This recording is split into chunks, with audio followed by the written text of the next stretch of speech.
What's up everyone, welcome back to another video on the John Deere 300 garden tractor. In today's episode, it'll be a little bit different and I'll share with you guys the hidden costs on this John Deere 300 garden tractor. I'll share with you guys a time breakdown and how long it took me to get to this point of the restoration, and I'll share with you guys my personal experience of this garden tractor in general.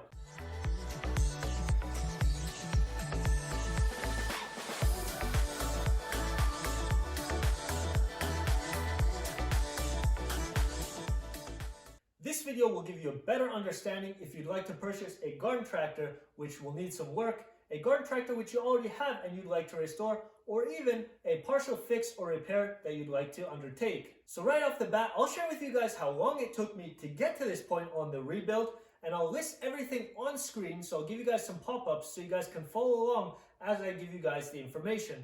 On my old phone, which I was previously recording all my videos with, I made some notes and I'll go from top to bottom, and on the right side of the screen you guys will have the pop-ups so you guys can tag along as I share the list with you guys.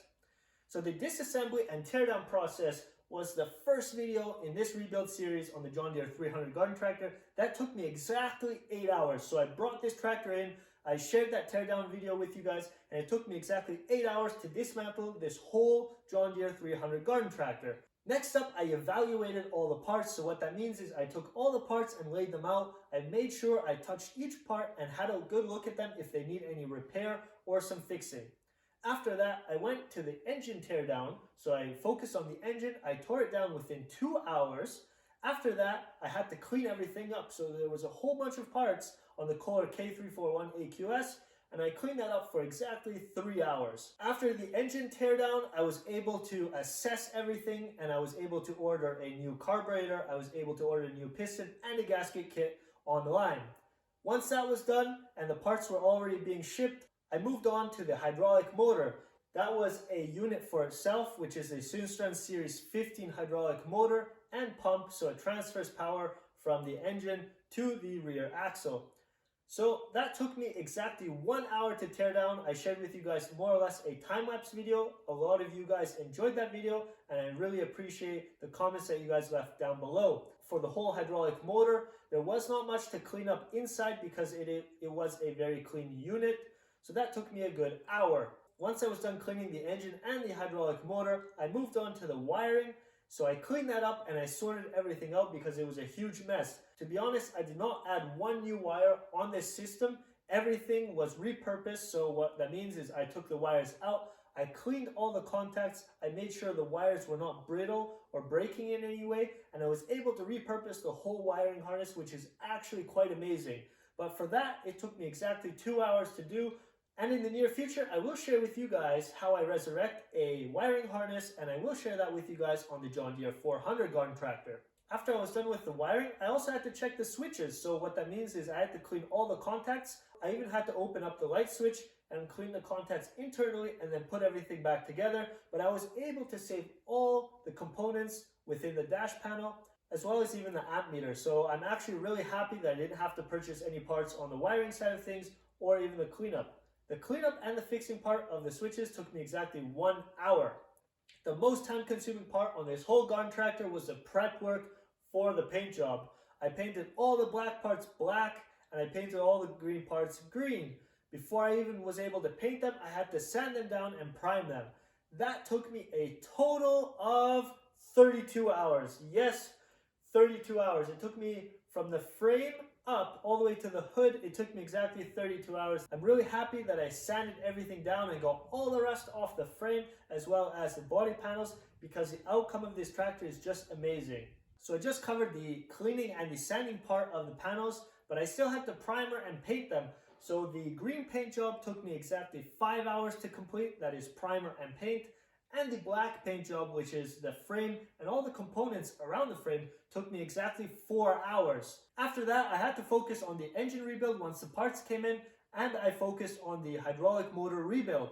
The engine rebuild took me exactly 2 hours. I did do a video on the Kohler K341 AQS, and if you guys are interested in that, you guys can watch the John Deere 300 playlist. It also took me exactly 2 hours to rebuild the hydraulic motor within this John Deere 300. So when we add up all the hours on the right side of the screen, we come to a total of 66 hours on a complete restoration for a John Deere 300 series garden tractor. Now I'll move on to the cost breakdown on this John Deere 300 garden tractor. I won't add the hours or calculate the hours as a cost, but I will calculate all the parts and products that went into this rebuild so you guys will have a better understanding on how much it could cost you to rebuild your garden tractor. Once again, I'll grab my list and I'll start with the cheapest products or parts on the top, and I'll work my way down to the most expensive. The cheapest part in this whole restoration was the radial bearing for the front PTO clutch. That cost me exactly 10 Canadian dollars, and it's really easy to replace that. The next product which I had to purchase, which was also the cheapest product, were 2 paint markers. I ordered a yellow one to customize my dash, and I also ordered a black one to do some touch-up work on the black paintwork. The fuel line for this garden tractor cost me 12 Canadian dollars. The high heat paint can, which I purchased for the muffler, cost me exactly 15 Canadian dollars. The automatic transmission fluid, which is not cheap, costed me exactly $20 for the rear end of this John Deere 300. The O-rings for the check valve, those are 2 check valves within the hydrostatic motor. Just the O-rings for that cost me 25 Canadian dollars. The sandpaper, which I used throughout this whole machine, cost me 25 Canadian dollars. I did not use all the sandpaper, but that's exactly what I spent. I spent $25 on an assortment of sandpaper. So I had from 80 grit all the way up to 220 grit, 5-inch round sandpaper pads for the machine I use. The hydraulic filter and assembly loop for the engine rebuild cost me 30 Canadian dollars. The gasket kit for the Kohler K341 AQS cost me 40 Canadian dollars. The decals for the hood over here cost me 43 Canadian dollars. The green and the black paint throughout this whole machine cost me exactly $60. That's $30 a can. And obviously there's not as much green on this tractor. There's actually more black, but you don't see it because it's within the frame. Since I took every part off, I painted every single part, and I also used primer, but I won't count that. The full gasket kit for the Kohler K341 AQS costed me 62 Canadian dollars, and the carburetor costed me 74 Canadian dollars. The piston costed me the same amount, which is 74 Canadian dollars. I replaced a whole bunch of O-rings and seals throughout this John Deere 300 garden tractor, and all the seals combined cost me a total of 100 Canadian dollars. When I purchased this garden tractor, I was missing the front grille.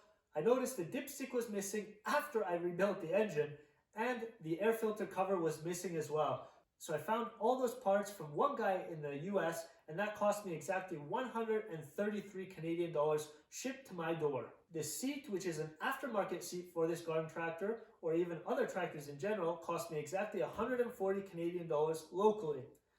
And now I'll share with you guys the most expensive part on this whole garden tractor, which was the battery. That cost me 155 Canadian dollars. I really wanted a good battery, and also a battery with enough cranking amps to power that Kohler K341 AQS. Now when I add up the cost of all the parts and products on the right side, we come to a total of 1,048 Canadian dollars, or $832.67 US dollars. I hope you're still here with me after so many numbers. I tried my best to give you as many details as possible on the time breakdown and the cost for this initial rebuild. At the beginning of this video, I mentioned I'd share my personal opinion on this John Deere 300 garden tractor, and I'll do so right now. I really like the simple build-up on the John Deere 300. Even though it has a lift system, a 16 horsepower engine, hydrostatic motor, everything is built very easy and everything is very accessible on this garden tractor as well. I really like that this garden tractor is all metal, except the hood obviously, but the metal panels give it a more robust feel, especially to such a small tractor. This is a very robust tractor, and it has some amazing attachments that would go along with it, like a front snowblower, a front mount plow, a mid-deck mower, or even a rear-mounted rototiller. To even find some of those attachments that go along with garden tractors nowadays, it's really hard to find. To find a garden tractor which can handle so many attachments is actually quite amazing to this day and age. I'm really amazed how a 16 horsepower transfers power to the hydraulic motor which then powers the wheels. That obviously gives this tractor even less horsepower, so since the engine is already powering a hydraulic motor, you might only have still 14 horsepower left to power then a snowblower up front, a mid-deck mower, or even the rear-mounted rototiller. Looking at this garden tractor after the restoration, I'm really happy how it turned out. It looks really sharp, and it's actually amazing how John Deere created such an amazing tractor back in the day.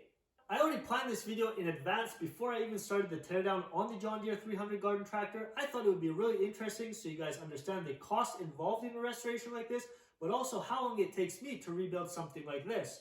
If you guys enjoyed this video, please hit that like button down below. If I left any open questions, leave a comment down below and I'll get back to you as soon as possible. And for now, I'll leave this tractor aside until I find some nice attachments for it, and we'll work on some other rebuilds, so stay tuned for the next video.